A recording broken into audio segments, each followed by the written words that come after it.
Assalamualaikum warahmatullahi wabarakatuh. Perkenalkan, saya Anissa Fitri Pratiwi, dosen dari Universitas Hal Oleo, Fakultas Teknik Jurusan Arsitektur.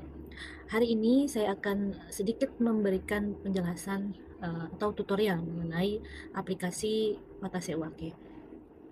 Oke, baik. Pertama, kita membuka browsernya dulu.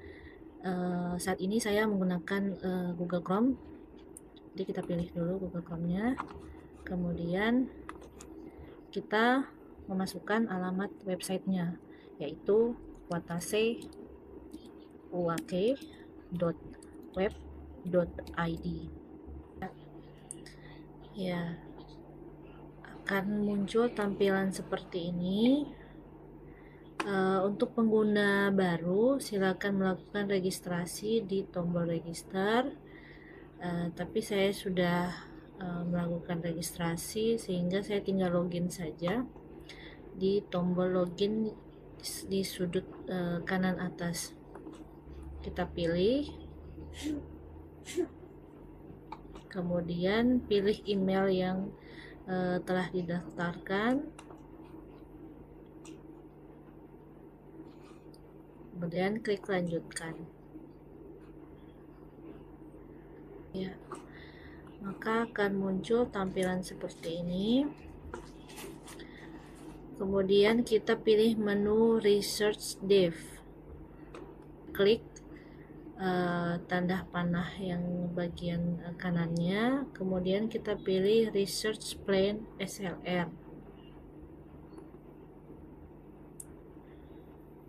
Oke, pada bagian ini kita sudah bisa memasukkan judul penelitian yang akan kita lakukan. Pertama-tama kita tinggal mengklik tombol Prisma Plan,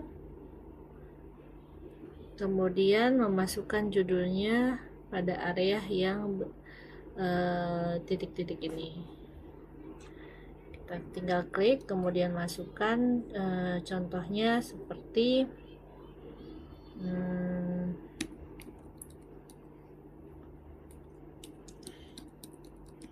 oke.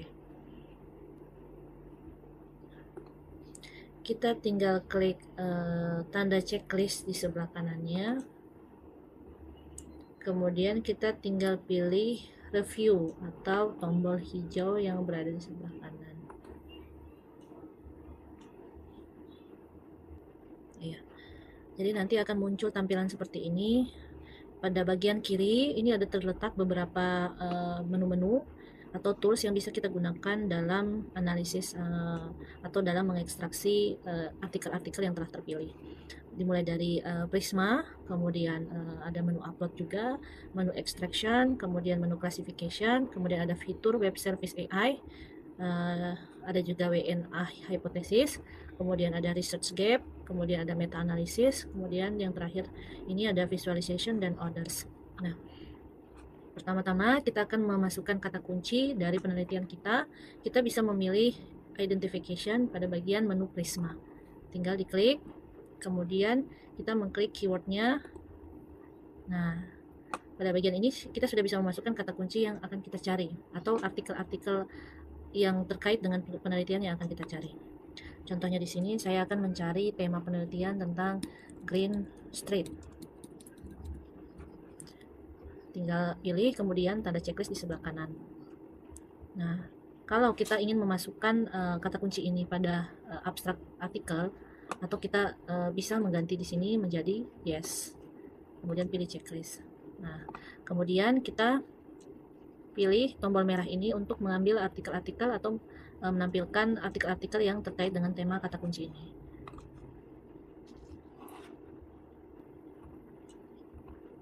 Ya. Nah, di sini pada sistem Watase Uwake ini sudah menampilkan ada 7.871 artikel yang terkait dengan tema yang kita ambil, yaitu Green Street. Namun ini sangat banyak sehingga tidak direkomendasikan untuk dilakukan SLR. Jadi kita mesti memberikan kata kunci yang spesifik lagi. Jadi dia di sini memberikan juga beberapa alternatif kata kunci. Jadi kata kunci yang kita masukkan di sini harus dalam bahasa Inggris, karena artikel-artikel yang ditampilkan itu adalah merupakan artikel-artikel yang berasal dari luar. dan juga berbasis data Scopus. Kemudian kita pilih get. Nah, kalau ya kasus yang ini terlalu sedikit untuk dilakukan SLR, tapi kita sudah bisa mendownload, tapi ini tidak direkomendasikan untuk dilakukan SLR karena cuma ada 14 artikel terkait dengan tema ini. Jadi kita bisa ulang lagi kata kunci yang sesuai.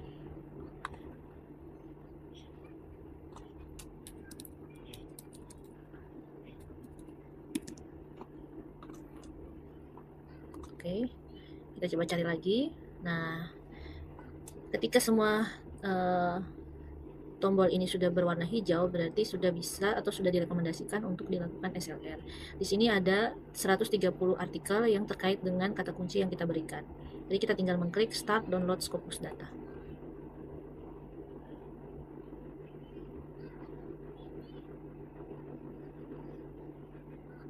Kita tunggu sampai 100% atau komplit.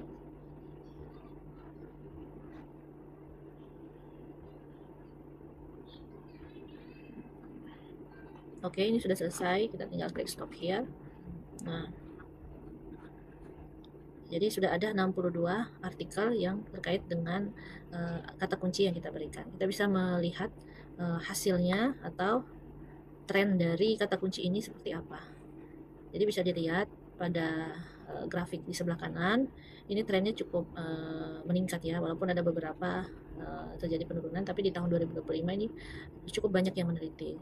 Sedangkan 2026 ini baru 4 artikel yang terkait dengan kata kunci ini.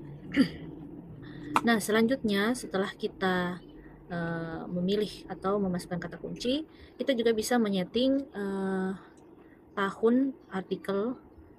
Kita bisa memilih apakah artikelnya itu dari tahun 2016 sampai 2026. Jadi rekomendasi ketika membuat systematic literature review adalah menggunakan artikel-artikel 10 tahun terakhir. Nah, di sini ada variannya mulai dari Q1 hingga Q4. Nah, kita bisa setting juga mau yang bagaimana. Apakah hanya Q1 saja, itu juga bisa kita lakukan. Nah, untuk melihat report Prismanya, kita tinggal mengklik ini. Di sini belum terlihat proses atau proses screening dan retrieval. Nanti setelah ini kita akan melakukan itu. Jadi di sini masih dimasukkan data awal bahwa ada 62 artikel yang terpilih. Kemudian dari sistematisasinya itu dia mengeluarkan 13 artikel. Jadi sisa 45 artikel yang lolos ke tahap screening. Oke, selanjutnya kita adalah melakukan tahap screening. Nah, pada tahapan ini terbagi dua kolom. Pada sisi kiri, kolom kiri ini adalah artikel yang tidak akan masuk ke tahap retrieval, atau nanti kita akan masuk ke tahap selanjutnya, atau ini artikel yang tidak akan diekstraksi. Nah, sedangkan pada sisi kanan ini merupakan artikel-artikel yang terpilih yang akan masuk ke tahap selanjutnya. Nah, untuk memasukkan artikel berikut, kita tinggal mengklik di sebelah kanan. Kita tinggal mengklik di sebelah kanan artikel, ini ada pilihannya yes or no. Kalau ingin memasukkan semua artikel, kita tinggal mengklik di sebelah kanannya, ini yes. Maka semua artikel akan dimasukkan pada kolom kanan. Tapi jika kita ingin menyaring agar artikel-artikelnya tidak sebanyak ini, jadi di sini ada 62 artikel terpilih. Kita bisa lihat. Jadi sangat banyak ya, sehingga kita bisa menyaring dengan melihat 3 identifikasi. Jadi mulai dari judul, kemudian abstraknya seperti apa, dan juga kata kuncinya. Nah, kalau artikel ini terkait dengan penelitian kita, maka kita tinggal pilih yes. Kemudian pilih tanda centang di sebelah kanan. Nah, begitupun artikel yang setelahnya. Ya, maka akan masuk di bagian kolom di sebelah kanan. Oke. Saya pilih tombol ini saja yang keseluruhannya memasukkan ini. Nah, oke. Jadi tahap selanjutnya kita akan masuk pada tahap retrieval. Nah, di sini kita akan mencari artikel-artikel dalam format full text. Jadi tidak hanya sebatas judul, abstrak, ataupun kata kunci. Jadi kita akan cari artikel-artikel tersebut dalam bentuk PDF, kemudian kita download, dan kemudian di-upload pada kolom upload di sebelah kiri ini. Jadi sebelumnya itu kita mencari letak-letak artikel ini pada link-link yang sudah tersedia di sebelah kanan. Oke, saya contohkan ini, kita tinggal mengklik link ini. Nah, maka akan muncul halaman-halaman atau laman-laman dari website-website yang memuat file-file artikel tersebut. Jadi kita tinggal mencari apakah ini bisa di-download atau open access. Kalau ini tidak bisa di-download, kita bisa men-skip artikel ini atau melewatkannya saja. Kita tinggal mengkliknya, kemudian mendownload. Nah, kemudian kita download dalam bentuk PDF.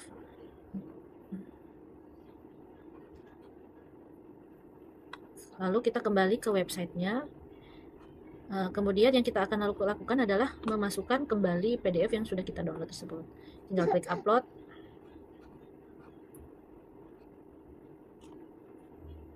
Kita tinggal mengklik uploadnya, kemudian mencari filenya. Nah, oke, di sini sudah masuk artikelnya. Nah, begitupun artikel-artikel yang di bawahnya ini, kita bisa lakukan hal yang sama hingga selesai. Kemudian kita masuk ke tahap reportnya seperti apa. Nah, di sini juga terlihat kita sudah melakukan proses screening. Nah, kita sudah masukkan artikel full textnya di sini dan sudah masuk ke tahap akan diekstraksi. Kita bisa juga mendownload Prisma ini, tinggal mengklik tombol Prisma di sebelah kiri ini berwarna orange. Nah, nanti tinggal di save saja. Ya, ini tinggal di download saja Prismanya dalam bentuk PNG. Nah, oke, tahap selanjutnya adalah tahap proses ekstraksi. Tapi sebelumnya ini, kalau kita ingin memasukkan sumber-sumber lain di luar dari rekomendasi dari Watase Wake, kita juga bisa masukkan pada kolom upload at other source atau dari sumber lain gitu. Jadi kita skip saja, kita masuk ke tahap extraction. Kita pilih path and item. Untuk selanjutnya kita tinggal mengklik tombol hijau ini untuk mengunci data-data yang sudah kita upload sebelumnya. Jadi sudah tidak bisa lagi ada perubahan ataupun kita memasukkan lagi artikel-artikel yang baru. Selanjutnya adalah proses extraction. Jadi tinggal kita mengklik tombol hijau di bawah ini untuk memulai mereview artikel yang sudah kita upload sebelumnya. Oke, kita tinggal klik, kemudian klik OK. Nah, di sini kita bisa lihat data dari artikel yang kita sudah upload. Kemudian untuk memulai mereview artikel ini kita tinggal mengklik tombol review. Nah, oke, maka akan muncul tampilan seperti ini. Di sini terdiri dari dua kolom. Di sebelah kiri ini adalah tools-tools atau menu-menu yang akan memudahkan kita dalam mengekstraksi artikel yang berada di sebelah kanan. Nah, di menu ini kita bisa memilih apakah penelitian ini menggunakan metode kuantitatif atau penelitian menggunakan metode kualitatif. Nah, di sini juga kita bisa memasukkan data berapa responden yang dianalisis pada artikel tersebut, kemudian nomor sampelnya seperti apa, dan juga ada data kapan publikasi artikelnya, kemudian negara tempat penelitiannya, kemudian konteks areanya, fokus penelitiannya, kemudian apakah menggunakan sebuah program pada penelitian tersebut, kemudian metode penelitiannya seperti apa. Di sini sudah di sini sudah diberikan beberapa pilihan, kalian tinggal mengklik saja apakah dia dalam bentuk interview, survei, observation. Nanti tinggal kita klik saja. Contohnya di sini saya pilih observation, tinggal klik centang pada bagian kanan.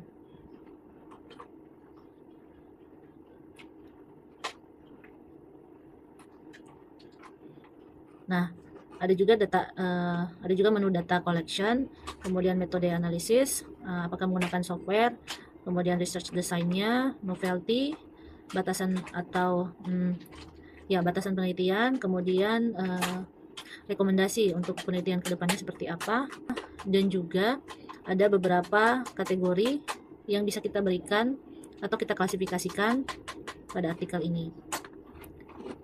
Nah, ketika dia bentuknya kuantitatif, berarti kita bisa memasukkan data respondennya.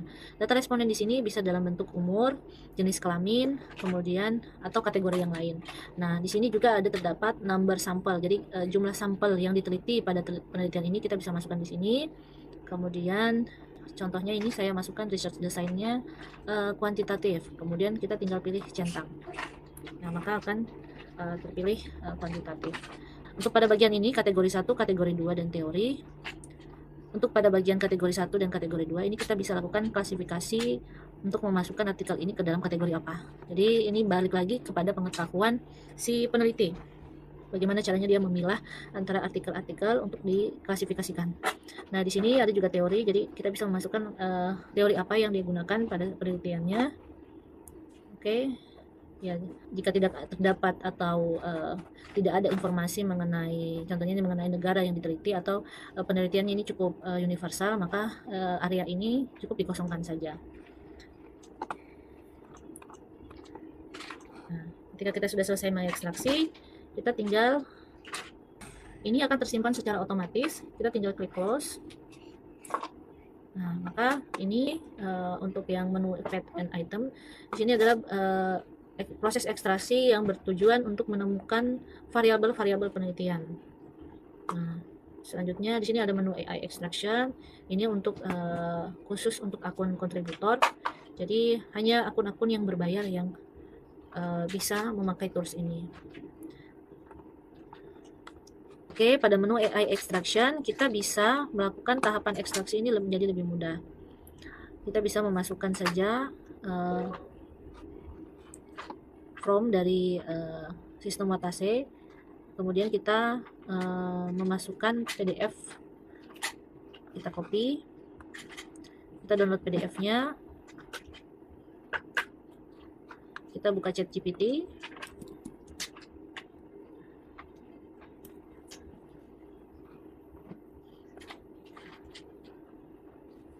nah di sini kita sudah bisa memasukkan prompt yang tadi, tinggal kita copy paste. Kemudian kita masukkan juga file yang kita sudah download sebelumnya. Nah, oke.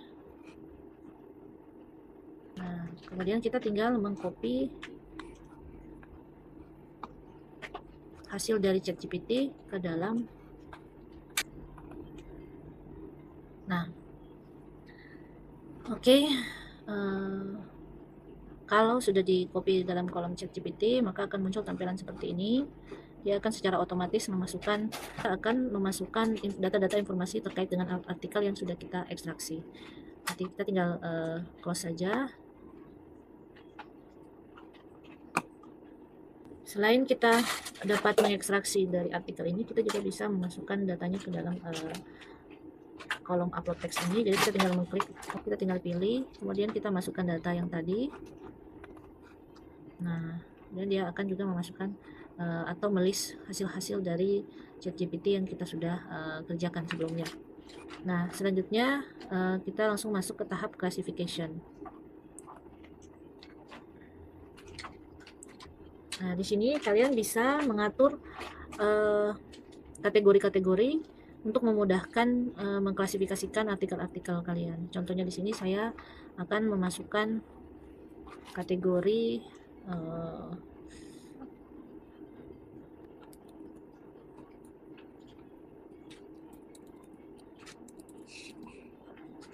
contohnya seperti ini, 3 ratio, atau kita bisa juga menambahkan kategori solid.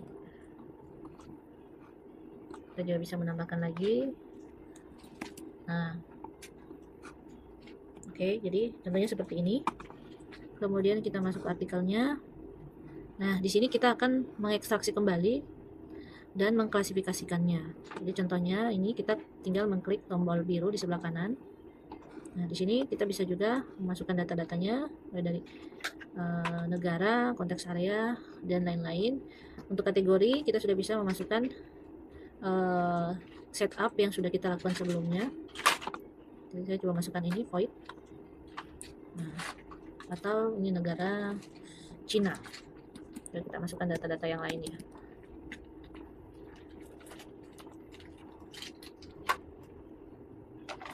Oke.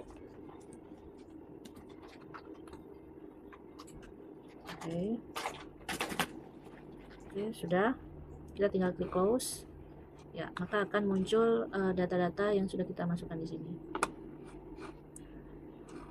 Nah, untuk mengklasifikasikannya dengan menggunakan AI, selain proses manual ini, kita juga bisa mengklasifikasi, kita juga bisa melakukan klasifikasi secara otomatis menggunakan AI. Jadi di Watase Wake ini sudah menyediakan tools berupa fitur web service AI, di mana kita bisa mengekstraksi dan mengklasifikasikannya secara otomatis. Nah, contohnya seperti ini, ada web service AI. Namun sebelumnya ini ada menu report di klasifikasi. Sini kita bisa lihat hasil klasifikasi kita.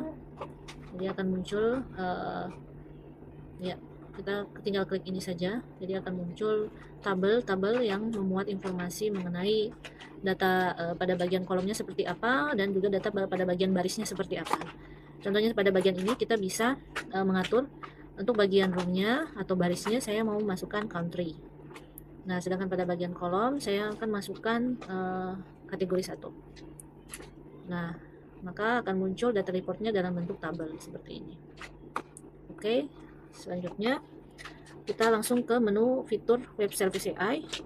Kita akan melakukan klasifikasi dan extraction secara otomatis menggunakan AI.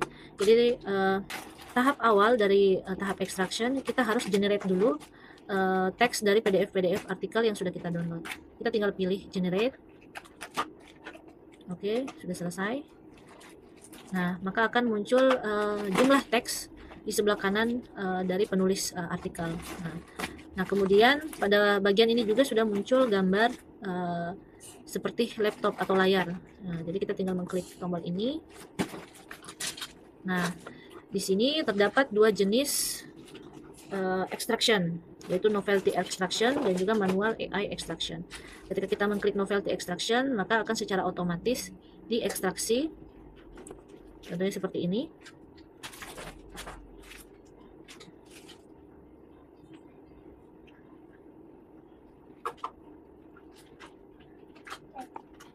Iya, ini sudah selesai, tinggal kita keluar, kita klik layar ini. Nah, maka akan muncul secara otomatis kolom-kolom ini akan terisi oleh data-data dari fitur-fitur web service AI. Jadi ini sangat membantu sekali dari proses ekstraksi artikel secara cepat. Nah, sedangkan untuk kolom manual AI extraction ini kita gunakan ketika novelty extraction ini tidak bisa melakukan ekstraksi. Jadi contohnya seperti ini, manual AI extraction, kita klik saja. Kemudian nanti ada kolom seperti ini juga. Jadi kita akan lakukan hal yang sama ketika kita mengekstraksi variabel sebelumnya. Jadi kita download dulu PDF-nya, kemudian kita mengcopy prompt ChatGPT-nya, kemudian kita melakukan generate ke ChatGPT-nya sendiri. Nah, hasil dari ChatGPT kemudian diupload ke kolom ini. Nah, dan itu kemudian akan muncul data-data seperti yang di atas ini. Ini dilakukan ketika tombol novelty extraction itu tidak berhasil mengekstraksinya secara otomatis. Untuk tahap selanjutnya itu classification-nya. Jadi classification-nya ini kita bisa atur seperti yang tadi.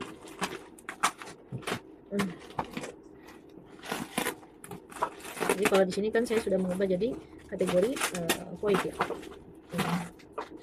Ya, jadi kalau di tahap classification ini meskipun kita bisa menggunakan AI juga, tapi rekomendasi saya itu lebih baik dilakukan secara manual, karena di sini juga sudah diperlihatkan hasil-hasil penelitiannya, jadi kita sudah bisa mengkategorikannya secara cepat, jadi tidak perlu lagi ada bantuan dari AI. Oke, menu selanjutnya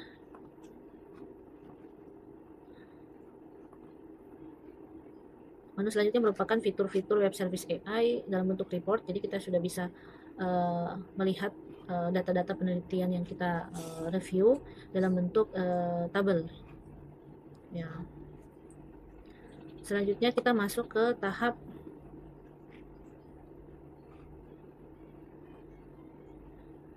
visualization. Kalau tahap hypothesis ini lebih kepada tahap untuk mencari atau bagaimana pemetaan dari penelitian ini. Jadi kita bisa menggunakan fitur-fitur yang di sini, kita bisa lihat gambarannya, tapi di sini tidak terlihat karena cuma ada satu artikel saja yang saya upload. Jadi kita langsung saja ke tahap visualization-nya. Jadi kalian bisa menggunakan mengambil data-data dalam bentuk grafik di sini berdasarkan kategori-kategori. Contohnya seperti ini, ada kategori tahun, negara, kemudian konteks area, dan lain-lain. Nah, kita juga bisa mengambil dalam bentuk tabel, ya, dalam bentuk tabel. Kalau ya, kita bisa juga mendownload dalam bentuk Excel-nya seperti apa. Tapi rekomendasi saya adalah melihat bagian Apex chart-nya saja, karena Apex chart-nya ini sudah menampilkan beberapa bentuk grafik yang bisa kita download untuk dijadikan bahan-bahan penelitian kita. Nah, di sini ada bentuk tabel, kemudian bentuk tree map, kemudian ada juga bentuk pie chart, kemudian ada juga bentuk bar chart. Jadi kita tinggal mendownload saja untuk tiap kategori yang sudah dimasukkan ke dalam grafik, ya. Oke, setelah tahap visualisasi, artinya tahap proses review artikel atau systematic literature review-nya sudah selesai, sudah bisa dijadikan bahan-bahan untuk melihat gap-gap penelitian, kemudian untuk melihat tren-tren atau arah dari penelitian kedepannya seperti apa, dan juga beberapa informasi lainnya. Terima kasih sudah menyaksikan video tutorial saya. Assalamualaikum warahmatullahi wabarakatuh.